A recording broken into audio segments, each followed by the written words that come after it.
देहायारि जेंनाजों भुगिनांनाय सुबुंफोरनि थाखाय मोजां डक्टर फाहामथायजों गोग्गो देहा मोनफिननो हागोन।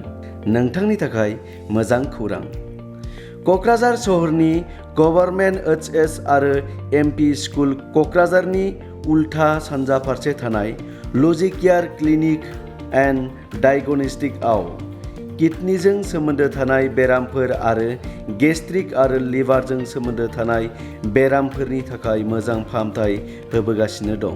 किडनीजों सोमोन्दो थानाय बेरामफोरनि थाखाय doctor Dipankar Talukdar MBBS, doctor NB आ मोनफ्रोमबो रबिबार मोनाबिलिनि 5 बाजियाव आरो गेस्ट्रिक आरो लिभारनि थाखाय डक्टर सुमान आचार्या MD आ मोनफ्रोमबो मंगलबारनि मोनाबिलिनि 5 बाजियाव नोंथांमोनखौ फाहामथाय होगोन। बेजों लोगोसे नोंथाङा सानाय सुनाय एबा बेगेंनि मोजां फाहामथाय लानो थाखाय doctor P. Pigu MBBS MS अर्थ डक्टरजों मोजां फाहामथाय लानो हागोन। बेखायनो नोंथांमोना मोजां फाहामथाय आरो मोजां डक्टरजों नायबिजिरजानो थाखाय क्लिनिकसिम दावबायनो हागोन आरो बायदि मोजांसिन मोनथिनो थाखाय जानबुं नं 9101037240 फोनांजाब खालामनो हागोन।